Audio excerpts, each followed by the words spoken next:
This is a short lecture on how interest rate cuts stimulate the economy.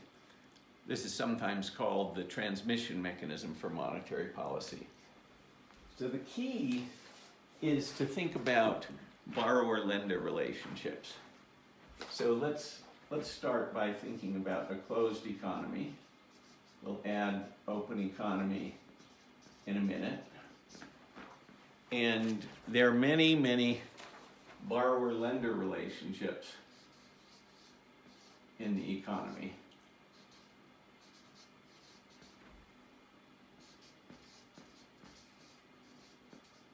Okay, so the lender sends the borrower money, and the borrower gives the lender an IOU. Now, when interest rates are cut, that's good for the borrower and bad for the lender. Now, it does depend on whether it's a fixed rate contract for a long time or whether it's getting rolled over. Let's imagine there's some amount of rollover here so that the new interest rate takes effect, or if it's a mortgage, you can imagine that it can be refinanced. So anyway, some amount of rollover. If there's no rollover at all and it's a totally fixed interest rate, then the interest rates in general going down won't have the following effect on this particular relationship, but many borrower-lender relationships are repeated in that way and have some amount of rollover. So an interest rate cut is good for the borrower and bad for the lender. So let's draw that here. So this here is the effective impact on the borrower's wealth. Okay, effective impact of rate cut on borrower's wealth. And this is a fairly extended notion of wealth. Wealth, think of wealth just in the intuitive sense of how well off financially the borrower is. And then over here we have an equal and opposite effective impact on the lender's wealth.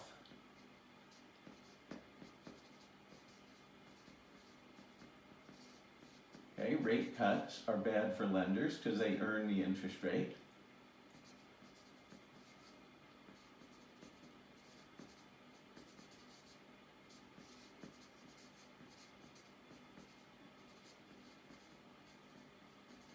Okay, and everything I say here is going to be equally true if this rate cut is into the negative region or from mild negative rates to deeper negative rates. It really doesn't matter whether it's from a positive rate to a lower positive rate, from a positive rate to a negative rate, from a mild negative rate to a deep negative rate.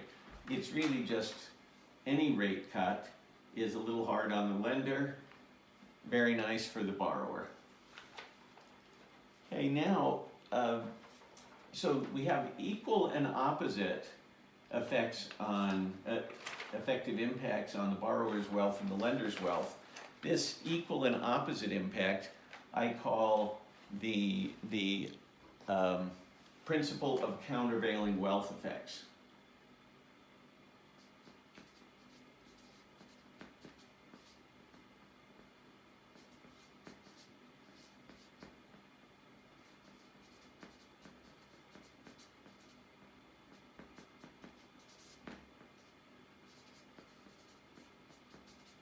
So just the fact that there's an equal and opposite effective impact of the rate cut on the borrower's wealth and the lender's wealth is what we're talking about here.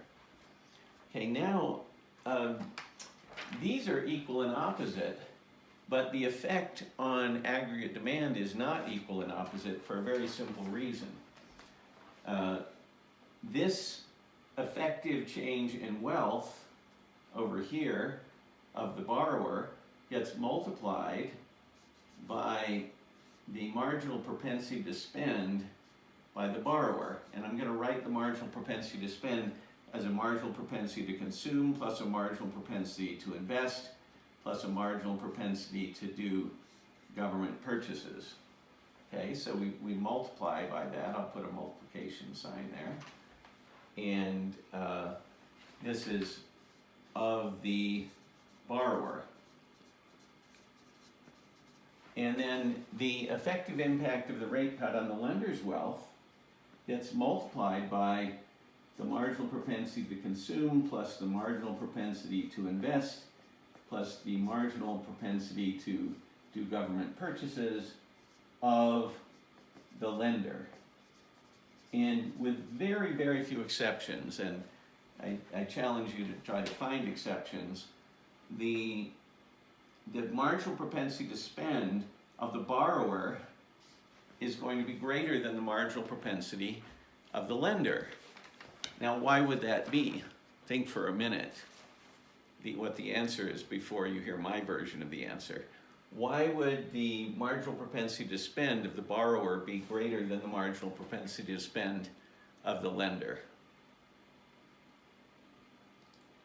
All right, here's my answer. Typically, borrowers are better spenders than in terms of amount of spending than lenders. It's because they wanted to spend on something that they borrowed money in the first place. So you've got people pre-sorted. If you look at these borrowers, they're people or organizations that are sort of pre-sorted for being good at spending, having things in mind to spend on. Over here you've got lenders who are probably savers, who are particularly sorted for and for being, not so eager to spend. So you have eager spenders, not so eager spenders here. So of course that's true overall in terms of average propensity to spend. But if you have a higher average propensity to spend, you're likely to have a higher marginal propensity to spend out of that last dollar as well.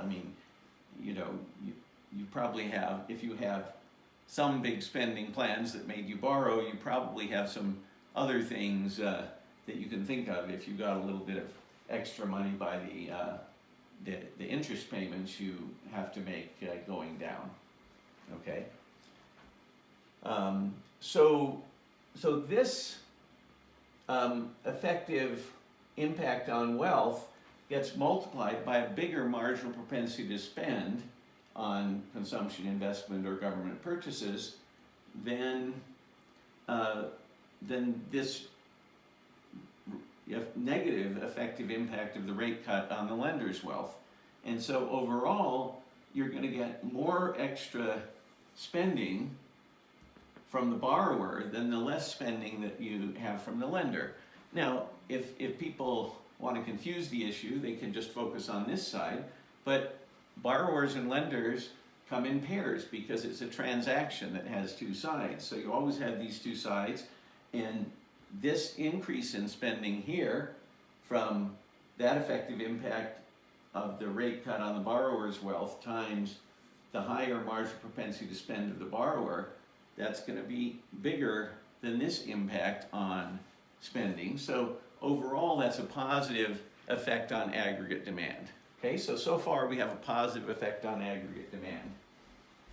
Now, that's not the end of the story, because in addition, there is an incentive effect of lower interest rates. Okay, the wealth effects are really important, but there's also an incentive effect that a lower interest rate means it's in effect cheaper to spend now and pay back later than it was before. So that's, that lower interest rate tends to have an incentive effect saying, it's just cheaper to spend now and pay back later. So that has some positive effect on spending for the borrower. And then if you think of the lender and what they're trying to do with saving, what's the incentive effect on saving? Well, now they're earning less on their savings, so there's an incentive effect to do less saving, and less saving means more spending. So actually, the lender also will probably do less saving and more spending. So you've got this overall effect here, which if I multiply those two together, let me draw a picture of it in purple here. If I multiply this wealth effect times the bigger marginal propensity to consume, now I've got a bigger plus than a minus, and then I've got both of these incentive effects are positive. So I've got a bigger overall wealth effect on spending when I take it all the way to spending here for the borrower than the negative effect for the lender, and then they both have an incentive effect. Okay, so that's the most basic part of the story. Very clear, you're going to get more aggregate demand, more desire to spend, more aggregate demand. Okay, now, to help you understand, it's really helpful to do some specific examples of borrower-lender relationships. So let me do just 3 examples. Okay, so here I've got the borrower on the left, I've got the lender on the right. These aren't the most exotic examples by any means, but we've got, what about a household borrowing for a mortgage, and then over here you've got a mortgage-backed bondholder.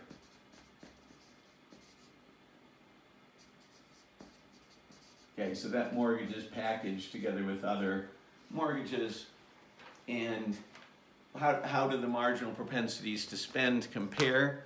Well, a lot of people, they're paying a mortgage. It's really, once they have that mortgage, that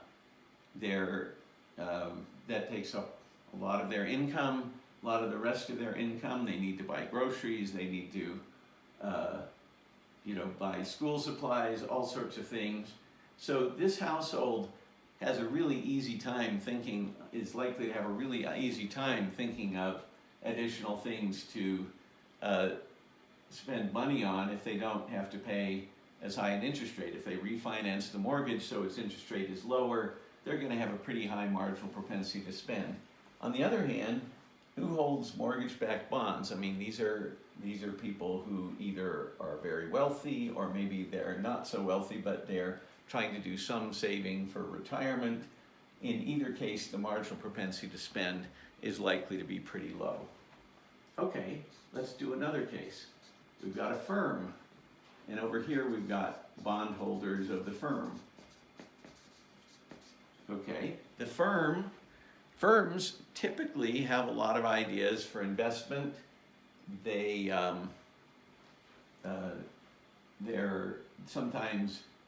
They're eager to have more funds just so they can pay their bills.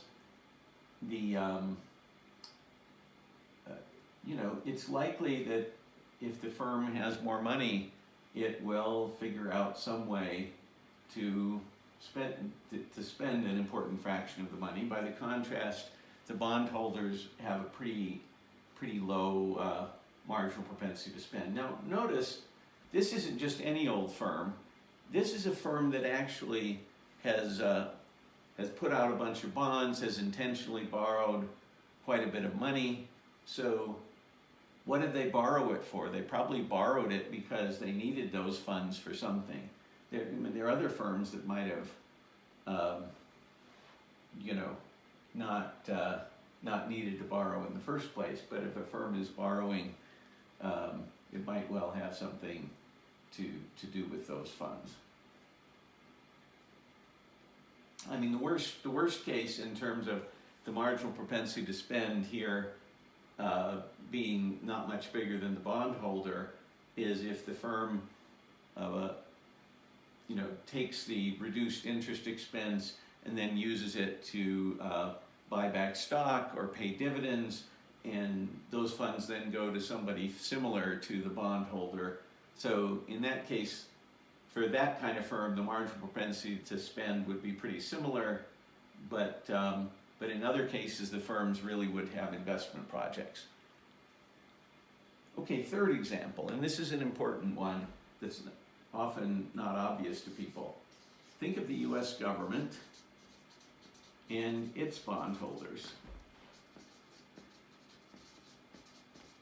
Okay, what's the marginal propensity to spend of the US government out of reduced interest expense? Well, if interest rates go down, then that makes the standard government budget deficit figures go down. So the government budget deficit goes down, and now the government can spend more money without having the deficit look higher, without without adding more to the national debt. So it's the government has lots and lots of ideas, and other people are constantly providing the government with ideas of how to spend funds. I think out of reduced interest expense, the propensity to spend by the US government is quite high. It might even approach 100%. By contrast, again, the bondholders are people who are trying to save, maybe save for retirement, maybe they're just quite wealthy and they want to spread out the funds over many generations, so that's a fairly low marginal propensity to spend. So in each of these cases, the marginal propensity to spend of the borrower is quite a bit higher than the marginal propensity to spend of the lender. And again, remember, by marginal propensity to spend, I mean the marginal propensity to consume plus the marginal propensity to do investment plus the marginal propensity to spend on government purchases. So government purchases count.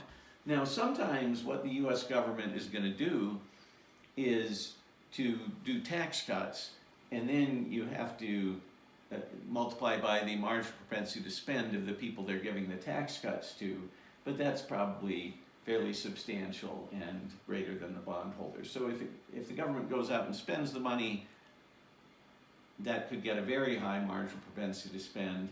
If it does a tax cut, then you got to multiply again by the marginal propensity to spend of the people the government gave the tax cut to. Okay, now time to open up the economy.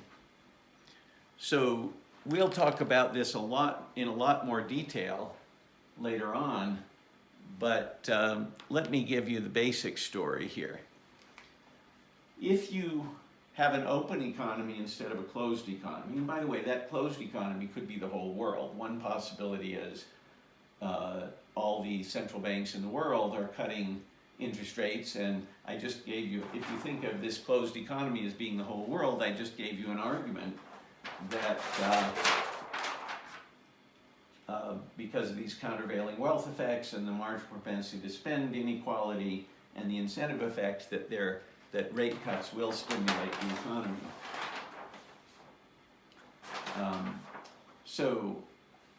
And in that case, the whole world economy. But now, suppose we have an open economy, and since we've analyzed the case where all the countries are cutting their rates together, that's just like treating the whole world as a one big economy. Let's assume that the US is cutting its rate and other countries aren't. Well, what happens? So the lower real interest rate in the US means people want to invest or send funds, do financial investing, want to send funds to other countries where the interest rate hasn't gone down.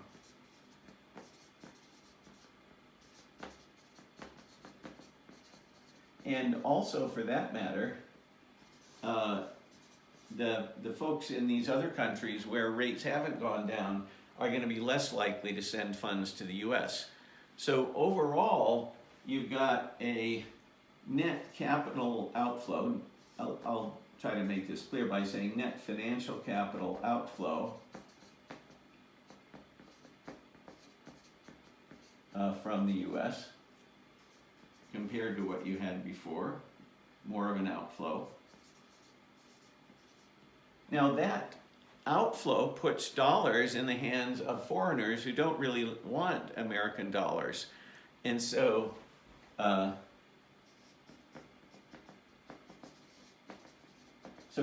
ends up this surplus of dollars abroad. And then what happens with that surplus of dollars? The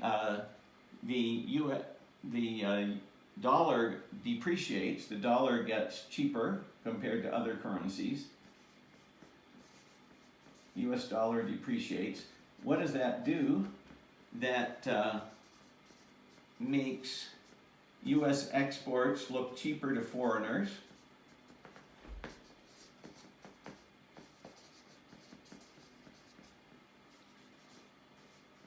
And it makes imports look more expensive to U.S. folks.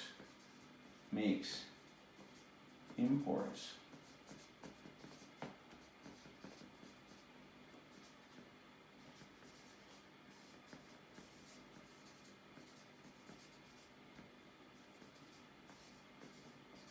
okay, so if exports look less expensive and imports look more expensive to folks in the U.S., then that means net exports will go up. Exports will tend to go up, imports will tend to go down, and so net exports will go up.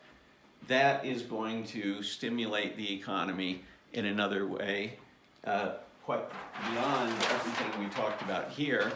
You've got this net export kick, and for small economies, say like Switzerland, that's a really big deal. For the U.S., that is an important part of the kick of monetary policy if you're in a situation where you're cutting rates and other countries aren't. And, if everyone's cutting rates, it's more like the closed economy case. So that's it. So this is my argument that cutting rates definitely stimulates the economy. Now, in the negative rate region, I'm assuming you've dealt with the bank profits problem and the paper currency problem, and that you've mitigated the political problem enough that you're willing to use negative rates. But as long as you've handled that paper currency problem and the bank profits problem, every bit of this argument goes through. And you certainly can see what I say about the paper currency problem.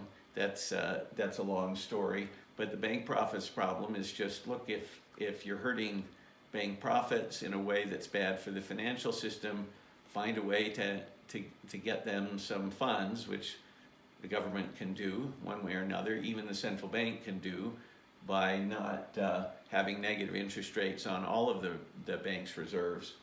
And so all of this, if you do that, if you handle the bank profits problem and the paper currency problem, every bit of this argument goes through when you're cutting to negative rates, or from shallow negative rates to deeper negative rates. Thanks for listening. Stay safe, and more to come.